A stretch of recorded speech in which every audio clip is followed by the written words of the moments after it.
Hello and welcome to Krti.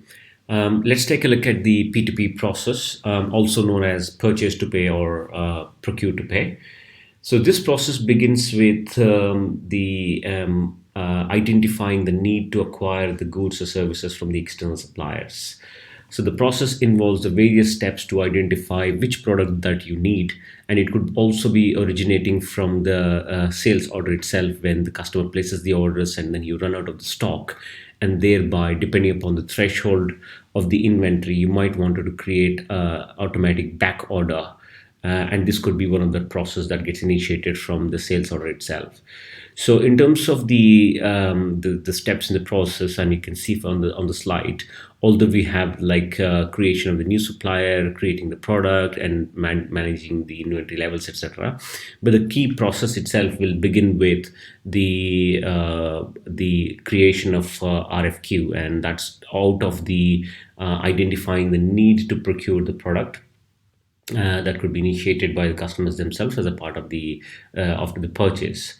Now, the second step in the process is really identifying who the vendors are and creating the RFQ for that particular product or a service. Now, once the RFQs are sent to a number of different suppliers, and you would be receiving the different quotation, and based on the competitive pricing, you might want to just confirm purchase order to one of the vendors. And that translates from RFQ to RFP, which is the requisition, and then followed by creation of the purchase order itself. So at this point in time, the purchase order gets sent to the customers, and followed by the receipt of goods from the vendor itself. So that's basically inbounding the stocks into the warehouse. So that's basically the goods receipt, and followed by the invoice processing, etc. And then if you want to just reject some of the stock which is based on the quality, you can do that one as a part of the inbound product processing itself. So all of these things, we could take a look at that in the ERP system. So let's jump straight into the ERP. So the way you line into the purchase module is just go on the hamburger menu, select purchasing, purchase, and create the RFQ. So at this point in time, I will just select one of the vendors which has already been created in the system. So this is basically a part of the master data, product creation, and the vendor creation, etc. So I'll just select one of the product which we require a stock in the warehouse, because we are expecting an order, or it's already an existing order that needs a fulfillment. Now, as you can see that the prices are automatically populated. Obviously, the tax is not there. So at the moment, I'll just simply add manual taxing, but typically you can configure that to automatically calculate the taxes, and along with that, you would also have the full the total that gets generated out of it. And you can also see here the receipt date is automatically determined, and then you can just change if you want to.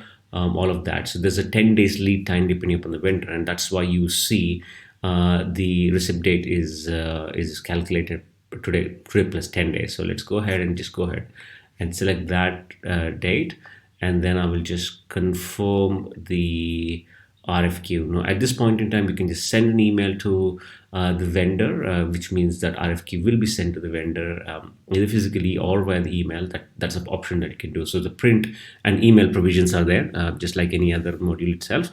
So at this point in time, if you want to just go ahead and confirm the sales order, depending upon the quotation that you've received for this RFQ, you can simply go ahead and click the confirmation confirm order option. So that will translate from RFQ to purchase order itself. So as you can see, the purchase order is fully confirmed, and you would have the quantities and the pricing accordingly. Now, at this point in time, again, this purchase order will be emailed to the customers, or you can also print the purchase order. So let's go ahead and print the purchase order and see how it appears on the PDF for the purpose of us sending a physical copy of the purchase orders to the customers. So this is basically the purchase order that's created. All the taxation and request date is already there, so that's pretty good. And if you go back to the purchase orders at this point in time, we'll move into the next step, basically, which is goods receipt process. So let's go ahead and receive the product itself. So as you can see, there's a warehouse inbound deliveries happening here.